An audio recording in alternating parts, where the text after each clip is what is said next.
Jocelyn's morning began like any other, with the normal hustle of her existence as a college student and part-time confidant to her large, complex family. She was at the pier, a spot she frequently frequented to clear her mind, the salty wind off the water providing a brief respite from the weight of her problems. Her mother, Carly, had been on edge recently, and Joss sensed something significant was developing. She was not mistaken. As she stood there, lost in contemplation, she heard a commotion, shouts, the scuffle of boots on pavement, and then a shriek that set her heart beating. Instinct kicked in. Joss, never one to give up, reached into her backpack and closed her fingers around the cold metal of the revolver she'd begun carrying after too many close calls in Port Charles. She did not think twice. When she observed Vaughn, a dark character connected to the town's underbelly, being attacked by two masked guys, she took action. The first gun boomed out in the air, a piercing and thunderous warning. The attackers froze, caught off surprise, and for a brief moment, Joss felt the power of controlling their fate. Her voice was steady as she yelled at them to back off, her grip on the gun firm. They raced, vanishing into the shadows, leaving Vaughn slumped against a crate, blood dripping from his shirt. Vaughn wasn't really a friend, but he wasn't a stranger either. He'd been involved in some of Sonny's business, and Joss was aware that his attack was not random. She crouched alongside him, her pulse beating as she put her jacket over his wound, attempting to stop the flow. Her mind raced, why here and now? Vaughn's eyes were glassy, but he managed a feeble grunt of gratitude while muttering something about debts, and someone sending a message. Joss didn't have time to grasp his words. Sirens were already close in, triggered by the gunshot. She stayed until the paramedics arrived, her hands shaking as the adrenaline faded. The cops questioned her, their doubt clear. Jocelyn Jacks, Port Charles's golden girl, shooting a gun in broad daylight? It didn't add up, yet it did. This was Port Charles, after all, where danger lurked around every turn, and even the young had to learn to defend themselves. Joss answered their questioning calmly, her tale clear. She witnessed an attack and acted to save a life. However, as she walked away, the weight of her actions became apparent. She had crossed a line that could lead her deeper into the world her mother had always tried to protect her from. Across town, Jason Morgan was dealing with his own ghosts. He'd been keeping a low profile, attempting to cobble together a life that felt increasingly foreign after years of turmoil. The Quartermain home, the hospital, and the docks. Wherever he went, recollections of his previous existence lingered like shadows. He had not expected to run across Britt Westbourne after everything they had been through. Their history was tangled with trust and treachery, love and sorrow, so seeing her in the hospital caught him off guard. Britt was there for a consultation, her white coat pristine and professional, but the instant their eyes met, the mood changed. Initially, neither of them spoke. Jason, ever the stoic, felt the usual pull of their connection, a mix of regret and something he couldn't quite identify. Britt interrupted the silence, her voice light but filled with something darker. I didn't expect to see you here, she murmured, her eyes searching his for answers he wasn't ready to offer. They began talking awkwardly about nothing important, the hospital, the weather, until Britt revealed she had heard about Sonny's current issues. Jason's jaw constricted. He didn't want to get into it with her, especially because every word felt like it may rekindle old wounds. Their talk was cut short when a nurse summoned Britt, but not before she handed him her new number, scribbled on a prescription pad. In case you need a friend, she said, her grin sad. Jason slipped the note into his pocket, unsure whether he'd ever use it. Britt had always been a conundrum, someone who understood his dark side while also reminding him of everything he'd lost.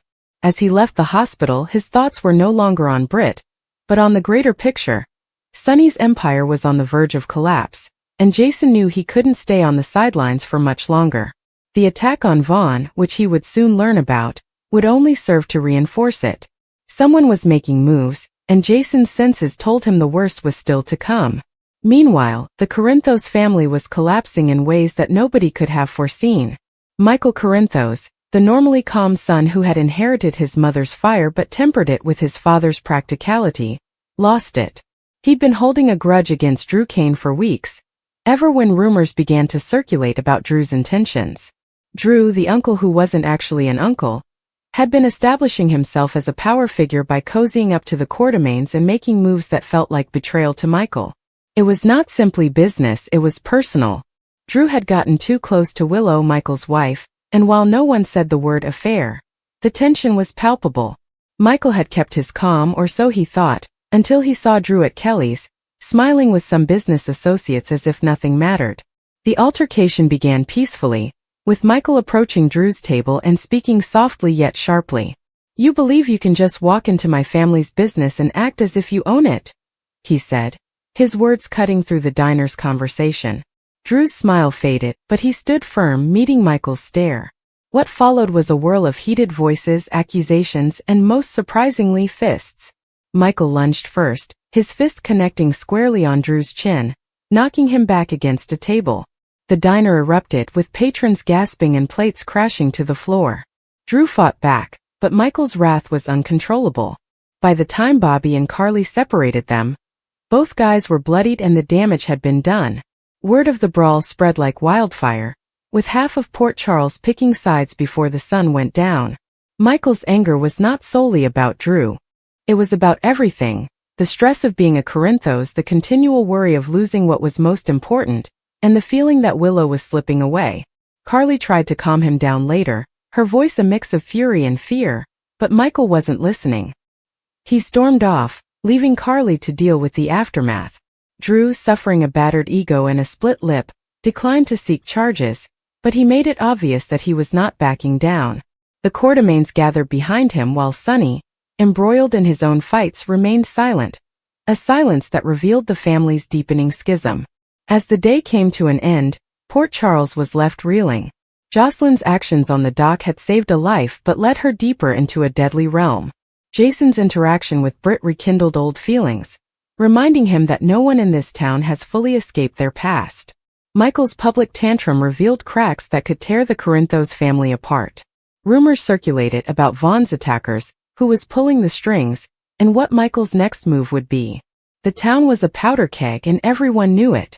Joss, wiping the rest of Vaughn's blood from her hands, looked out at the lake, wondering if she had made the right decision. Jason, riding his bike through the peaceful streets, felt Britt's number in his pocket. Michael, alone in his office, replayed the fight in his thoughts, aware that he had crossed a boundary he could not undo. The connections between these events were not yet evident, but they were present, threads in a greater tapestry of power, loyalty, and treachery. Vaughn's attack was not an accident. It was a warning that someone was plotting to topple Sonny's kingdom. Jocelyn's quick thinking had thrown off the plan, but it also put a bullseye on her back. Jason's brief meeting with Britt hinted at potential partnerships to shift the balance of power. And Michael's argument with Drew was more than just a family squabble. It was a public declaration that the Corinthos name was still important, but also fragile. Port Charles was a community based on secrets, and today, those secrets were beginning to leak. For Joss, the pier incident marked a turning point. She'd always known her family's world was hazardous, but holding that gun and making that decision altered something in her. She was no longer just Carly's daughter. She was a participant in the game, whether she wanted to be or not. She returned home that night, her thoughts reliving the gunshot and the expression in Vaughn's eyes. She didn't told Carly yet. She needed time to reflect on what it meant to be the one who pulled the trigger. But sleep did not come easily. Every noise in the house made her flinch, and every shadow looked like a threat. She wasn't naive. She knew the attackers might target her next, or worse, someone she loved. Jason, meanwhile, was already putting things together. He'd learned about the pier incident from one of Sonny's men, and the timing felt too convenient. Vaughn wasn't a prominent participant, but he knew information about shipments, agreements, and names that Sonny's adversaries would kill to keep secret. Jason's intuition told him this was more than just a random hit. He considered calling Britt to see if she had heard anything through the hospital grapevine, but he hesitated. Getting close to her again meant taking on issues he wasn't sure he could handle. Still, her phone number burnt a hole in his pocket, a reminder that certain ties never truly fade. Michael's night was no less hectic. He sat in his office, the lights dimmed, a glass of whiskey untouched on his desk. The argument with Drew felt fantastic in the moment, like a release of all the rage he'd been holding in. But now, in the calm, he could feel its weight. Willow hadn't called or texted. Carly's words rang in his mind, about family, commitment, and not letting Drew triumph. But what did winning really mean anymore? The Corinthos name was both a blessing and a curse, and Michael began to wonder if he'd ever be rid of it. He felt a sense of betrayal as he reflected on his father and Sonny's silence. If Sonny didn't step up, Michael would have to. But at what cost? The day's events had already begun to have an impact. Nurses at the hospital spoke about Jocelyn's bravery, some calling her irresponsible, others courageous. The police were looking into Vaughn's ties, which was bringing them closer to Sonny's operations than he wanted. Britt couldn't get Jason's face out of her mind as she finished her shift, the way he gazed at her as if he wanted to say something but couldn't. Drew, icing his jaw, was planning his next move, knowing the Quartermaines would support him but also knowing Michael was not finished. Port Charles was a chessboard, and today's moves had paved the way for a larger conflict. Jocelyn's choice to fire the warning shot was about more than just preserving Vaughn. It was also about asserting her place in an unfair world. She grew up witnessing her mother quarrel, her stepfather plot, and her friends suffer. She was no longer going to be a bystander. But while she lay in bed staring at the ceiling, she couldn't help but feel like she'd opened a door she might never be able to close. The attackers saw her face and heard her voice. They knew who she was. And in Port Charles, such knowledge was considered a weapon. Jason, riding into the night, experienced the same discomfort. He had spent years defending Sonny's kingdom, but this felt different. The attack on Vaughn, the timing of his encounter with Britt, and the news of Michael's battle all hinted to something larger, more orchestrated. He didn't have the parts yet, but he will. He always did. For the time being, he'd watch, wait, and keep the slip of paper with Britt's phone number nearby. Just in case. Michael too was looking forward, but his emphasis was narrower and more personal. Drew had crossed a line, and Michael was not going to let that go. But the fight revealed more than just his rage. It showed the world that the Corinthos family was split and vulnerable. He needed to fix it to show that he could keep it together. However, as he sat there alone, he couldn't help but wonder if he was fighting for the right reasons. Willow's silence was louder than any punch he'd delivered. That night, Port Charles slept restlessly, its citizens entangled in the web of their own decisions. Jocelyn, Jason, and Michael all acted on instinct, devotion, and wrath. But every action had a cost, and the bill was due.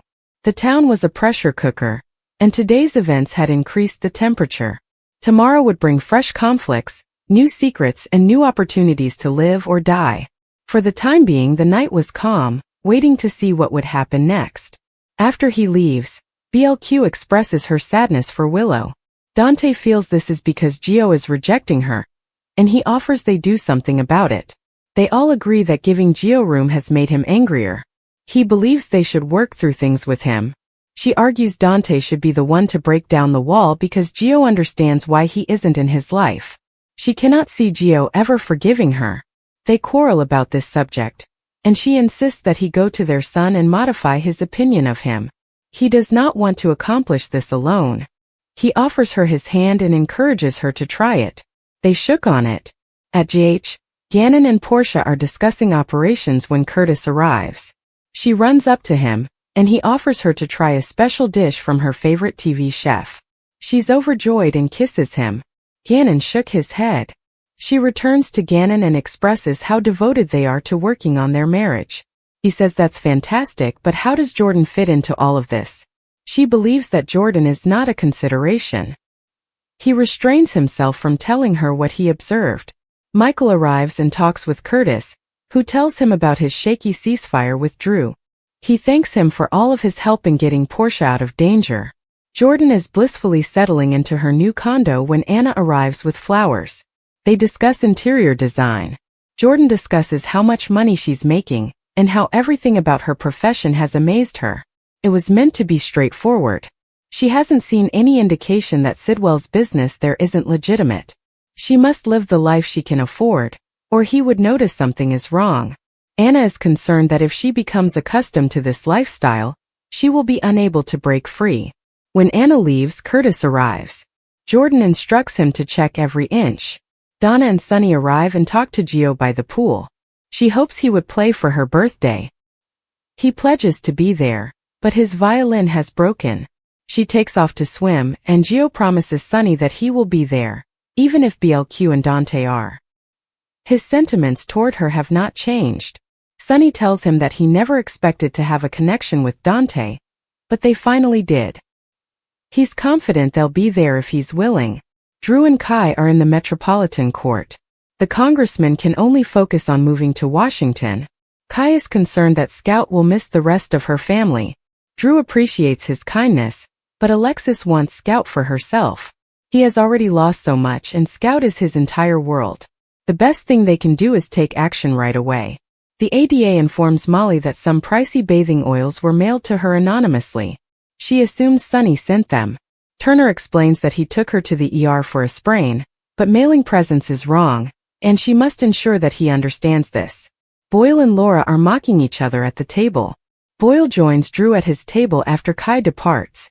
They discuss Boyle's polling figures, and Drew makes it obvious that he wants Sunny and Jason's influence in the city to stop. Boyle goes to take a call, and Molly comes over to discuss Scout. He wishes things might be amicable, but her mother has undercut that. The best option is to relocate Scout so that she would have no interaction with Alexis and her daughters. Sunny comes up to the bar. Laura joins him, and he says they should not be seen together. She refuses to budge and asks whether what she has heard about Marco is real. He informs her that he does not want to make her appear bad. She worries that he is jeopardizing his own safety for her. She knows the town is better off with him as the mob boss than Sidwell, but she can't say so openly. Anna stops the mayor and leads him away. He walks up to Turner, who brings up the gift and says she cannot accept it. If he sends another, she will pursue him for harassment. Meanwhile, Anna and Laura are discussing Albrecht. Devon believes that being a friend is preferable to being an opponent. Boyle walks over and accuses Laura of having Sunny pay the council to pass her bill. He explains that if she is revealed, her job will be his, and terminating Anna will be his first act. Stella sees Trina in the pool, and they discuss why she broke up with Kai. He broke his word and wounded her family, and she can't get over it. Trina fumes about it. Stella believes Kai was attempting to strike a balance between his values and loyalty, and was simply pushed in the wrong direction. Trina claims she's never violated her word. Stella believes she is being stiff and that her feelings are not black and white. Trina feels Kai loves her, but it doesn't matter. Her aunt says it would be a shame to let go of something good. Kai shows up. Trina makes an excuse and leaves. Stella believes Trina is stubborn, and if Kai wants to win her back, he needs to work much harder. He orders Trina iced tea. She thanks him for his offer, but then leaves. Michael and Gio talk about Donna's celebration. Michael assures him that it doesn't have to be awkward if he doesn't want it to be. When Michael tells him that family is vital, Gio wonders why he won't let Willow visit her children. Michael claims that is different. He advises him not to cling on to his rage. Chase runs into Willow in the park. As he sits with her, she describes how she lost her anger and slapped Lucas, prompting Liz to send her home. He thinks Lucas provoked her. She appreciates that he is giving her the benefit of the doubt. People constantly tell that she prioritizes Drew over her children, but she doesn't generally hit them for it. Chase thinks it seems like he had it coming and tells her that she is a good mother. They discuss how his adoption plans with BLQ have come to a standstill. Given the circumstances surrounding Gio, BLQ decided to put it on hold. The cop is beginning to think that it will never happen.